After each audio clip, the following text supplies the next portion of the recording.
What's up, sister? Welcome back to the Period Whisperer podcast, the show helping perimenopause and menopause women de-stress your body and decode what it's saying to you so you can own your own health, energy, and weight loss again. If you're new, I'm so happy you're here. I'm Bria. I'm your host, a recovering people pleaser and hustle addict turned functional and holistic hormone specialist. Let's lean in and learn what your body is saying to you. Sister, are you missing your spark these days? Wondering if you'll ever feel like yourself again? Wondering why you don't feel motivated or just don't feel right? Or maybe you even feel like your body is speaking a completely different language than you. I know these feelings are so real because I hear them from hundreds of women every single week, and I've also experienced them myself. And the thing is, they are very common in these hormonally shifting years of midlife, but they're not normal. And the best news is that there is a path back. Not long ago, I had an amazing guest on, Michelle Fraley, who brought the most downloaded episode on this podcast. If you haven't gone to listen to it, it is episode 184. And she is coming back with us to help us find our midlife spark. Michelle Fraley is a clinical counselor, a certified holistic life coach, a yoga meditation teacher. She is a beautiful soul, a confidence coach, and a happiness expert. And she has come to create 4 exclusive, small, digestible episodes for us that actually walk you through the 4 key things that will reignite this spark for you. And she gives you specific, tangible tips you can implement this week. And sister, they can be done in just minutes or even seconds per day. So I want you to take this in. I want you to grab these short little episodes. I want you to digest them all because I promise you they're going to help reignite your spark and balance your hormones just the way they have for me. Let's dive in. Well, hey there, sisters. Welcome back to the Period Whisperer podcast. And this is the kickoff of a very exciting mini series that we have. And I say we because we have a special guest here today, an expert that you know and love, that we created and wanted to put out together, with the fact that summer is here and it's busy for everyone in a different way. And yet we still all want to make sure you are out there thriving, finding your midlife spark. So it's a 4-part mini series. You're going to get the down and dirty in short little episodes. And I am so excited to have Michelle Fraley back on. If you haven't listened to her episode, it is episode 184. It was called How to Find Your Positive Spark Again in Perimenopause with clinical counselor and positive psychologist, Michelle Fraley. This was the most popular episode I have ever done. So I'll tell you, that means it's loved. Like when I see the downloads and the analytics, I mean that she brought the stuff and she does such an incredible job with her expertise of delivering real, tangible pieces. And that is our goal today. So welcome, Michelle. I'm so excited to do this with you. Oh, hey, Bria. I am so excited to be back. And I'm extremely flattered that your listenership felt so connected to me and to my message. And really, that's why I'm super excited to do this 4-part series, because the 4 topics that we're going to talk about are, I would say, the 4 most common things that come up for me and my clients, especially my women clients in between the ages of 30 and 60. These 4 concepts are life-changing once we start feeling empowered around them. So my goal in these mini episodes is to sort of demystify each of these concepts, really give your listeners an understanding of each of these concepts.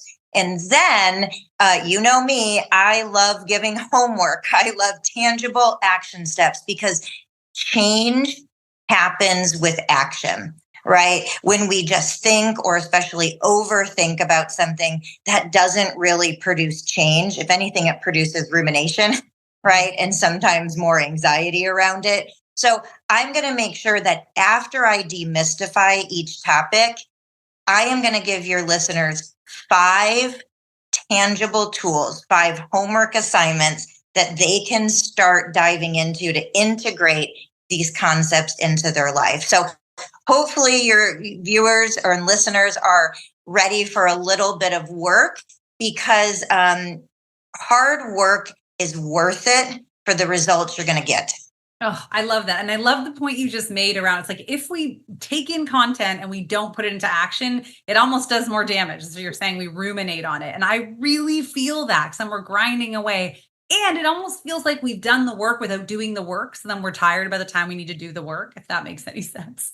Totally makes sense. Totally makes sense. All right.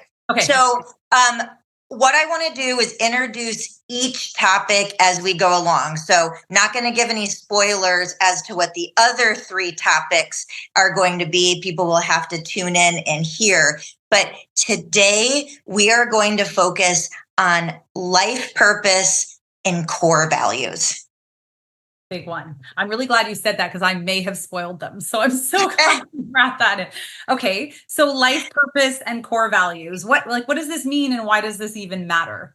Yeah. Well, core values are really our fundamental beliefs and our guiding principles for life. I mean, our values really help us identify what matters most to us, right? They help guide how we invest our time and our energy. Our core values can really serve as a blueprint for the best version of us. And when you ask, why is this so important? Well, I take Gandhi's famous words when he says, happiness is when what we think, say, and do are in alignment. So one of the big things that comes up in my practice is when people are coming in feeling disconnected from themselves, feeling dispassionate, not feeling like they're working towards something. And a lot of it is a lack of awareness around what truly matters to them right now. When you truly take the time to get to know who you are in this season of your life, we have to let go of these fixed mindsets of who we were 10 years ago, 20 years ago, in college, in high school, as a teen. But who are we now? What do we value now? What matters most to us in this season of our life?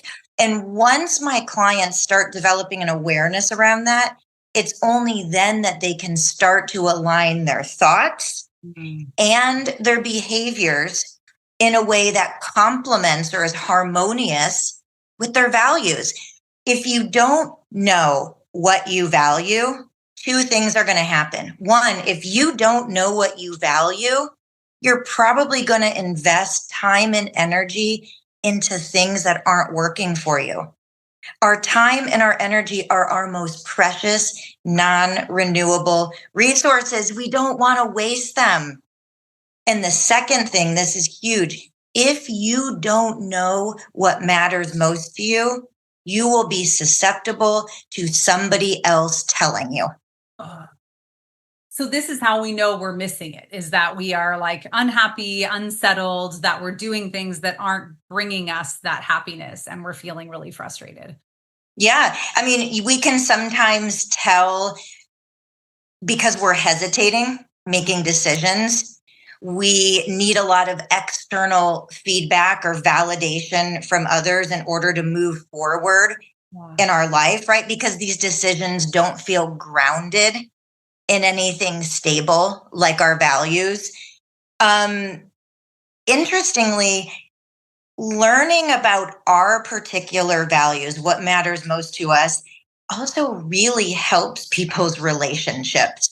And I'll tell you why. Because if you don't know what matters most to you, how in the world can you ever expect your partner to? Oh, I think that's so true. There's nothing more challenging in a relationship than feeling like you're doing your best and you're never either feeling appreciated or moving the mark for your partner because you never seem to know what's important to them. Yeah. So once you start recognizing that you sort of have this really unique list of guiding principles, core values, you can share that. You can start talking to your partner, to your friends, to your parents, to your children, to your colleagues. You can start sharing with people accurately what truly matters most to you, right? Interestingly, too, when you start recognizing that you have this unique list, it kind of dawns on you like a light bulb moment, like, hey, everybody else walking around this planet probably has their own unique list that probably doesn't match up with mine. And then we can start being curious about what truly matters to other people. Now, the most successful relationships don't have to have the exact same values, but the most successful relationships are curious about each other's values and do what they can to support their partner in their own values, even if they don't adopt them. Oh, Michelle, I love that. I think that's so true. And I have to insert two things here. One, I heard you say, we have to let go of like who we were, who we thought we were in the past, and think who we are now. And I think that's so critical because we're often saying like, I want to get back to myself. I want to get back to who I was, when I really think a better way of looking at it, or what, and even I think aligns with what you're saying, is like, who am I, like Bria 2.0, like 3.0? Yeah. What's the next version? Because we don't want to stay the same and we don't want to go back. We want to take all that we have learned and all the experience we have and move forward. Yeah. Yeah. And I'll even funnel it down simpler. Instead of even looking at what the next version of us is, who are we right now? What choices and decisions can I make today that align with how I want to think today, how I want to feel today, right? This idea of really connecting with our values is so proactive, right? It's really making a choice.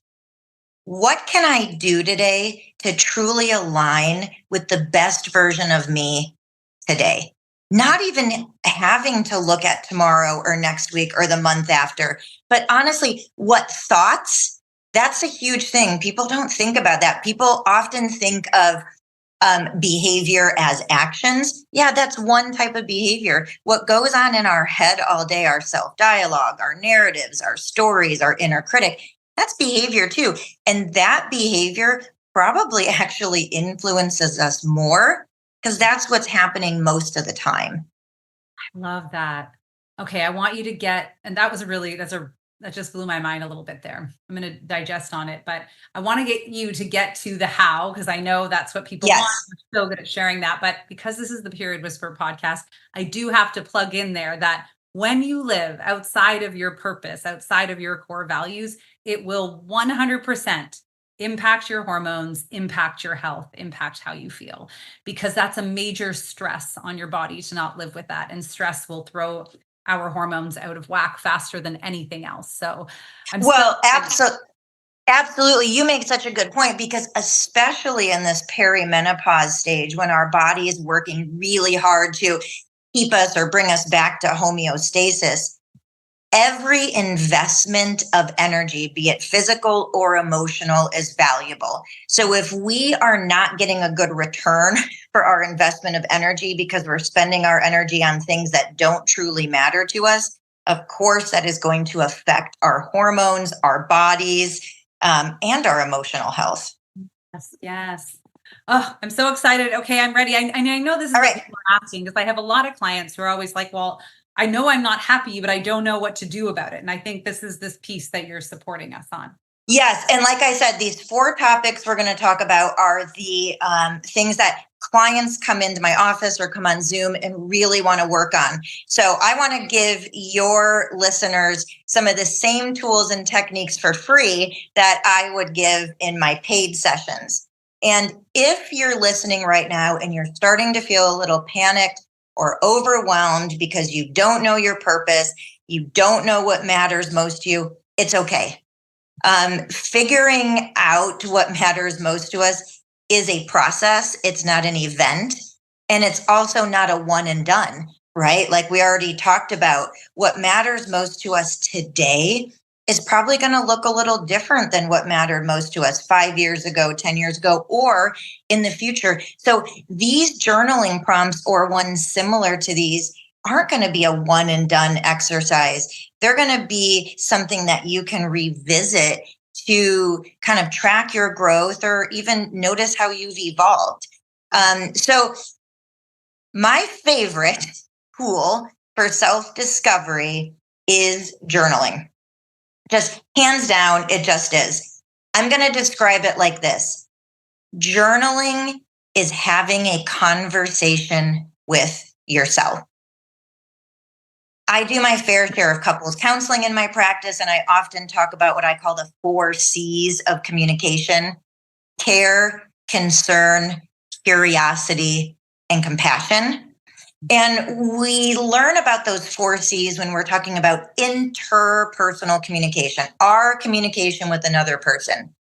But those 4 C's are so incredibly important to practice with intrapersonal communication. The way we communicate with ourselves is so incredibly important. So, care, concern, curiosity, and compassion.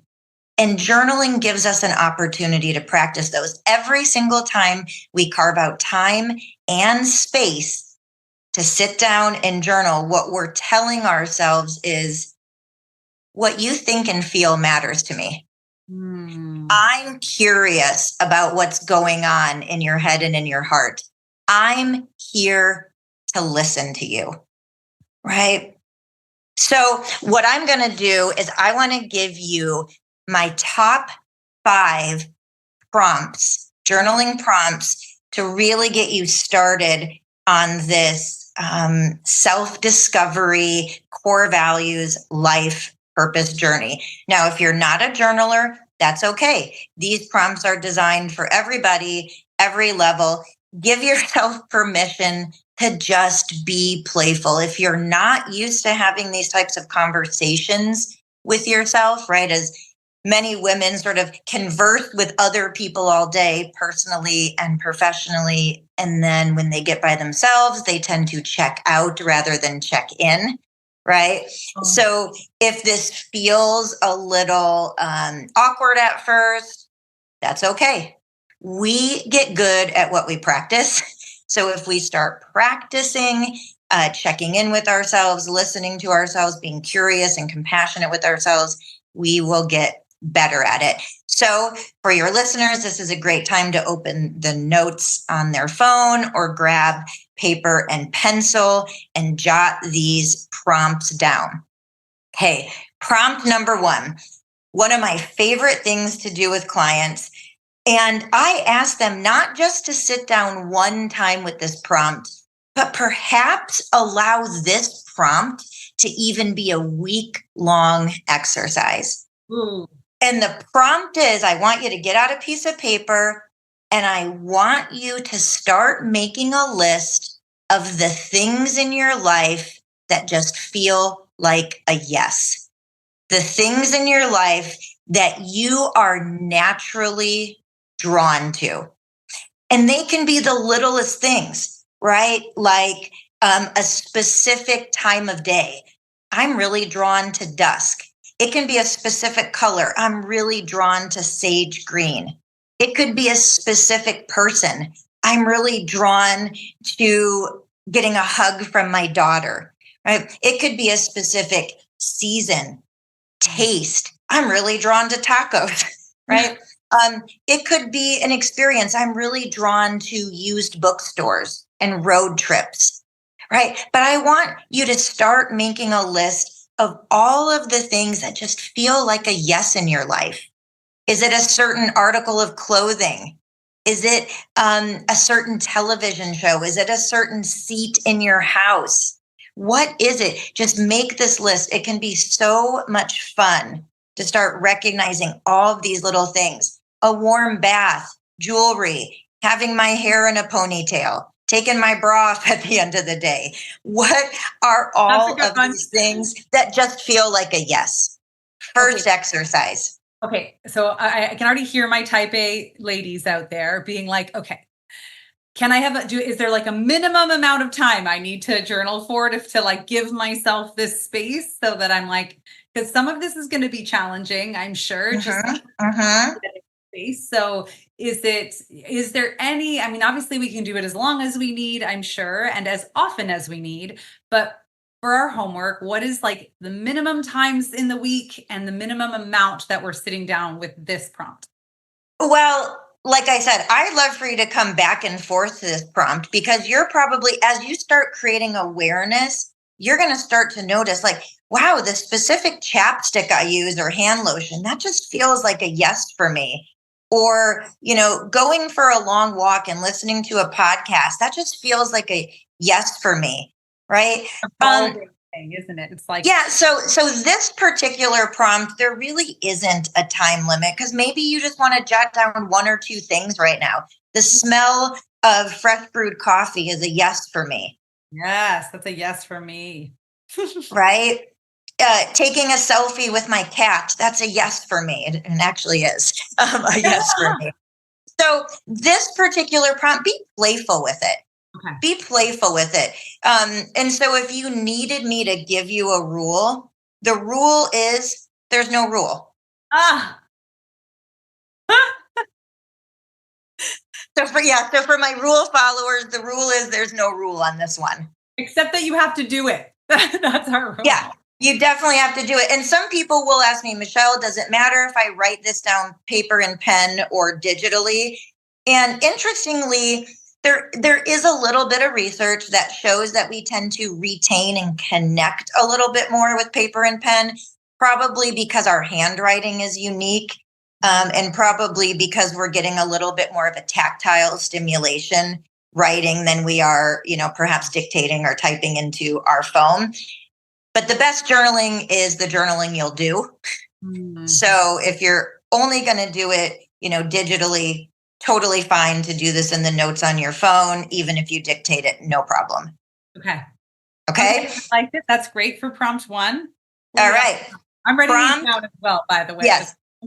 Awesome. And I'm excited. Maybe we'll get together and you can tell me some of your answers. Because I do have to say, this first prompt can be very fun to share with your loved ones, right? If everybody in your house did this prompt, imagine sitting around at the dinner table and just hearing what really feel like automatic yeses to other people. I like that. Well, my wife doesn't know it yet, but I'm going to make her do this with me today.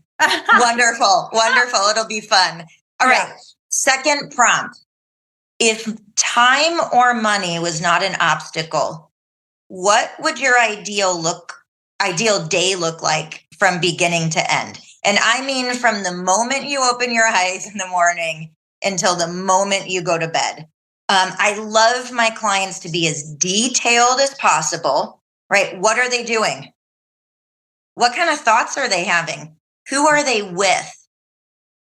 Maybe what are they wearing? What's the weather like? Right? What are they eating or drinking? What are they hearing? Is there music? Are they at a movie? Like, what's going on? And this particular exercise, you get kind of a double whammy, because it's not just a self-discovery prompt. It's also a manifestation exercise, sort of this idea, if you can see it, you can be it.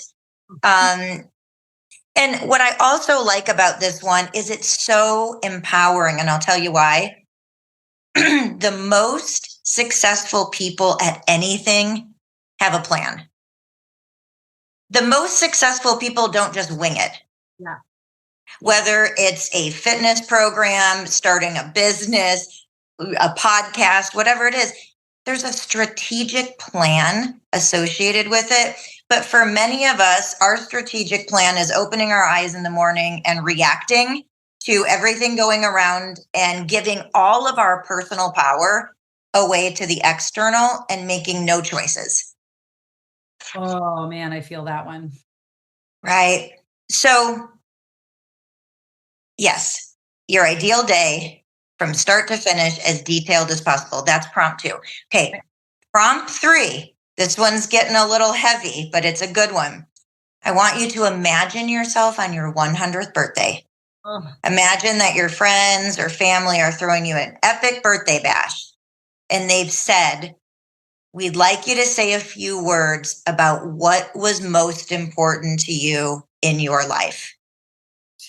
Write that speech. What would you stand up in front of others and tell them on your 100th birthday this is what truly mattered most to me. Wow, I feel emotional just hearing that prompt and thinking that prompt. Yeah, because what many of us are going to see is that our answers, this is kind of a spoiler, but our answers tend to be a lot simpler than the way we show up in our everyday life. Okay. All right. Prompt 4, short and sweet. What do you regularly wish for? Right? When you hear yourself saying, I wish, what comes after that? What are you regularly wishing for? You may find your values. You may find what matters most to you and how you complete that sentence. So start paying attention to yourself when you say, I really wish. Michelle, these are so good.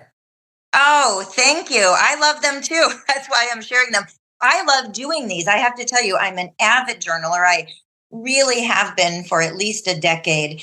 And learning how to have these great conversations with myself, I think has helped me learn how to have great conversations with other people. Yeah, I can imagine. Because you're right. And I love what you said about that before. It allows you to be curious about other people. Because 100%. conversations with yourself and it sparks that aliveness again, then it is really interesting to spark the aliveness in other people, I think, isn't it? Yeah. Yeah. I mean, well, we could have a whole conversation about loneliness, but I really believe that oftentimes when we're lonely, it's because we're looking for something external that really just needs to be stirred up internally. Oh my gosh. Yeah, that's going to be a whole other mini series. Yeah, that'll be a whole other conversation. Okay. Last prompt. Whom do you admire? Who inspires you? So for my rule followers, 3 to 5 people. Make a list of 3 to 5 people whom you admire or who inspire you and write a little bit about why. What do you admire about these people? What makes them so inspirational to you? They could be people who are in your everyday life. They could be people who were once in your life and maybe are no longer. They could be real people who exist, but perhaps you don't know personally, like Oprah or something, right? Or they could be fictional characters, even. Like, that's okay. But there's a theory that we can sometimes find our values in our heroes, right? If there's something that we really find admirable or inspirational in another person, that perhaps that's a trait we'd like to connect with or manifest more in ourselves. So there you have it, Bria. There is my quick sell on the importance of really connecting with your own life purpose and values and why it matters. And I'm telling you, it really does start not just to change your life, but connecting with your values and really knowing what matters to you does create a ripple effect in your relationships. And you have these 5 great prompts to get you started. But for my listeners who are saying, but only 5, I want to keep going on this. Go ahead, go to Google, type in journaling prompts for self-discovery, journaling prompts for core values exploration. You're going to get lots of fun PDFs that come up. Play around with them. You don't have to spend a lot of money to start connecting with you. Oh my gosh, Michelle, I feel excited just hearing these. And I think about how, even just because your brain starts going, right? When you start to hear Sure. what would I write? And I can feel that energy already. So I'm so excited. I feel like we've talked about a massive thing. You've given us a massive thing. We've talked about why it's really, really important, if how it impacts us if we don't do it. And now you've given us 5 very key steps to put it into action. Thank you. Thank you. I'm excited for our mini series part 2 coming up very shortly. Yeah, I'm not going to spoil it, but I will say for everyone listening, sisters, you want to come back because what Michelle has created here is like this spark around like understanding that, starting that conversation with yourself. And you might be like, well, as you write out your perfect day, you might be like, well, how am I ever going to have my perfect day? And I have a feeling you're going to start to understand how by the end of this mini series. So absolutely. Little steps. I always like that quote that says, how do you eat an elephant? 1 bite at a time. I love that one too. That's such a good one. Yeah. Amazing. Thank you so much, Michelle. This has been incredible. Sisters, come back in 2 days. Come back on Thursday, 3 days, I guess that'll be, so that you can catch part 2 of this 4-part mini series. Go do your homework, be more in your life and not just less on a scale. And we'll catch you in a few days. Thank you so much for joining me on the Period Whisperer podcast. If you liked this episode, take 30 seconds right now to write a review on iTunes and then reach out to me directly on Instagram at Bria_period_whisperer and message me there with a screenshot of your review. As a thank you, I will give you a customized free hormone audit to get you on your way to the best health of your life in midlife.